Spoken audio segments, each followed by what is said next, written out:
Alors bonjour Monsieur Dufaux. Bonjour. Vous êtes président des œnologues de Suisse. Tout à fait. Et vous allez nous présenter un petit peu ce vignoble particulier, ces conditions climatiques particulières qu'on trouve en Suisse. Donc, sur quel cépage travaillez-vous? Alors le vignoble suisse, c'est 15 000 hectares environ. Hein. C'est principalement un cépage blanc qui est le chasselas. Un cépage qui est en Suisse travaillé et cultivé pour en faire du vin, alors qu'en France, entre autres, c'est pour faire du raisin de table souvent, mais disons le chasselas a trouvé sa terre de prédilection sur la Suisse, sur le bassin lémanique. Donc en blanc c'est le chasselas, en rouge c'est principalement le pinot noir et le gamay, avec quelques cépages typiques comme certains du canton du Valais qui sont le violet noir ou d'autres cépages comme ça qui sont typiques d'une région. Alors maintenant, dans les blancs, c'est assez spécial, c'est à peu près cette présence complète du chasselas. On a quand même quelques chardonnays ou autres, ou quelques petites arvines ou différents cépages, mais c'est principalement le chasselas. Donc quand vous parlez justement de terre de prédilection, quel type de terre on va retrouver? Alors on est beaucoup sur des alluvions, puisque chez nous en Suisse, le climat étant quand même assez difficile, là on est quand même un peu en altitude, donc on retrouve surtout des vignobles au bord des cours d'eau, au bord des lacs.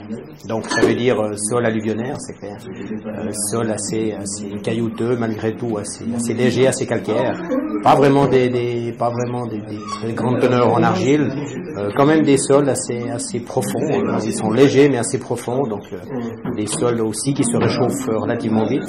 Donc voilà un petit peu le profil de ces sols suisses.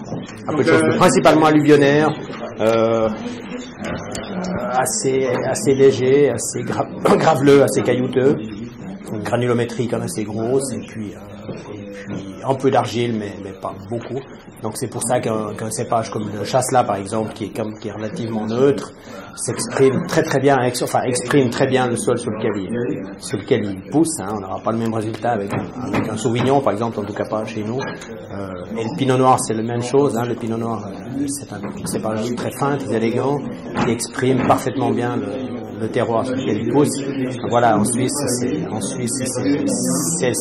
ce qu'on a, disons, c'est la situation qu'on a en Suisse. Et donc si on présente un petit peu le vignoble suisse sur les grosses feuilles, donc combien d'hectares au niveau de l'encépagement rouge et... Voilà, alors 15 000 hectares, comme je vous ai dit, donc tout petit vignoble, hein, petit, 15 000 hectares, en 50-50 à peu près. Et puis, comme je vous ai dit, sur les 50% de blanc, c'est 90% de chasselas.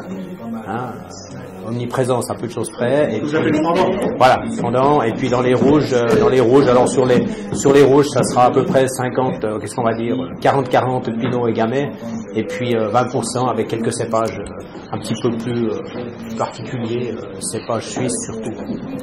Et vous travaillez beaucoup sur des passages en fût de chêne? Un peu, alors pas dans le blanc, c'est clair, pas dans le chasselas. Mais ça se passe pas bien.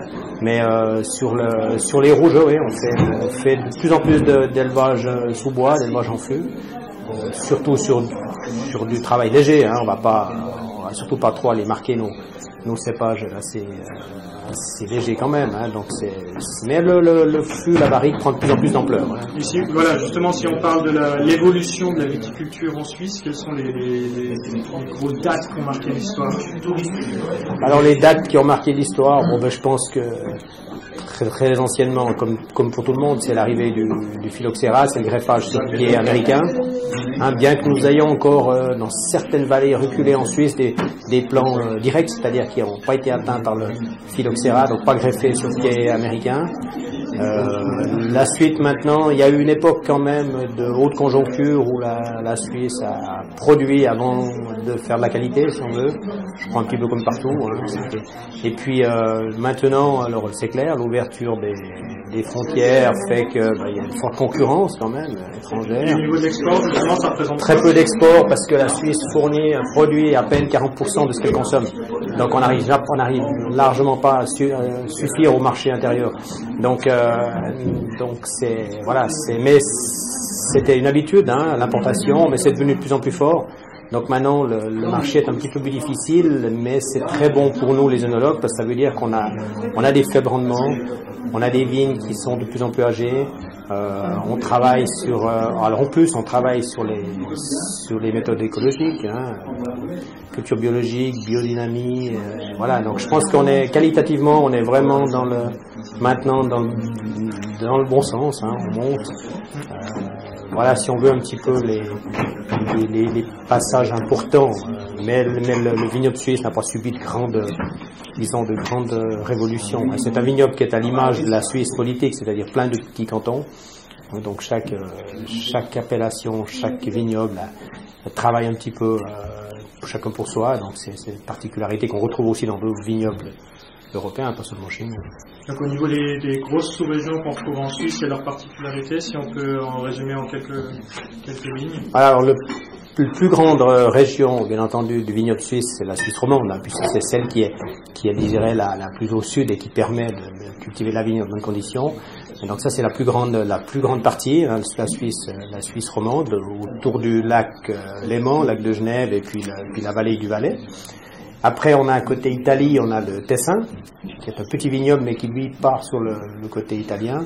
Et puis après, on a le vignoble suisse alémanique, qui est plus sur le nord de la Suisse. Mais là, c'est des petits vignobles vraiment situés au bord des lacs, au bord des cours d'eau. Mais je dirais, c'est la grande partie, c'est la Suisse romande. Voilà. Merci beaucoup. Merci à vous.